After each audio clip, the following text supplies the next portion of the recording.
From food deliveries to online orders, dispatch riders have become part of Abuja's daily routine, but their rising numbers are also raising safety concerns. Some road users accuse riders of reckless driving, weaving through traffic, and ignoring traffic lights. In some cases, crashes are followed. Industry stakeholders now want tighter regulation. They are calling for structured training, proper licensing, visible company identification, and even dedicated lanes to cut down accidents. In the FCT, regulation falls mainly under the Directorate of Road Traffic Services, the RTS, also known as the VIO. The agency handles registration, licensing, training, and enforcement. But the Assistant Director of the FCT DRTS says enforcement has been restricted by a court order preventing the agency from operating on major highways. Between policy, particular policy, and implementation of that policy, there's a bridge. And that bridge is the enforcement. What makes any policy work is the enforcement of that policy. If there are rules, if there are regulations, and there are policies, and there is no enforcement strategy, there's nothing anybody can do about it. We have challenges with our regulations. We know we have, the court order, but it's a court order and it must be obeyed. But while we are obeying it, this is just one sector we're talking about. That's delivery motorcycle, business we're talking about.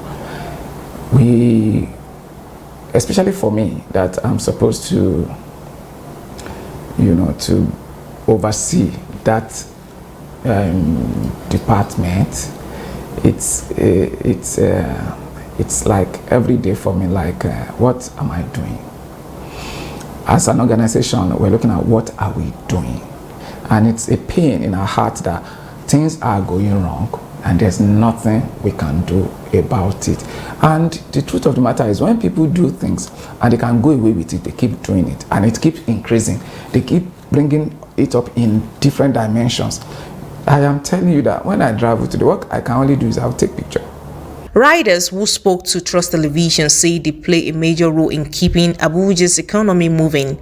They argue that not every accident involved a dispatch rider is caused by speeding, and they want fair treatment. The only organization that normally do that before is VIO and sometimes road safety. Because if you want to get like place number, for example, they will ask you if you have experience in riding, and they will ask you about the road signs to know if you have knowledge about the road and how to ride. And secondly, there are some people, as I said before, there are some people that ride for companies. Before they employ you as a rider for them, you have to undergo training. You have to undergo some tests before they can satisfy you as a rider for them. So those kind of companies, they normally train their riders. In as much as they train rider, but there are some people, when they have the money or they have the means of getting bike on their own, they can get the bike, learn it, and enter road on their own. You see, like this bike, not that we drive roughly, but if it happens, they will just say, yeah, it's bike. That is how they used to do. And that is not how we are very careful, because if you look now, if you see moto, keke, all those people, if they have accident, at least they have something that will cover them. But we bike, nothing. So if you have accident, you see that the wounds, the bruises and every other thing, your bike will even condemn, because you jamming moto and you are just on the air, like nothing is covering you. So we are always being careful.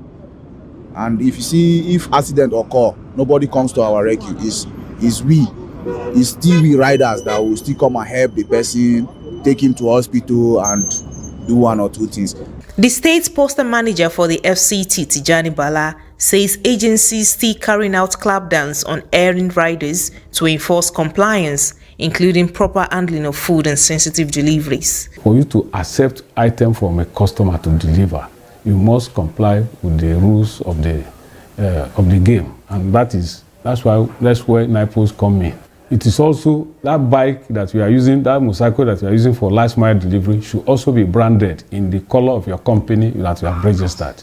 So if you don't do that, and we see just ordinary motorcycle on the road doing courier businesses, so we are bound by law to arrest you and then collect your motorcycle, impound your motorcycle, and then take it into custody.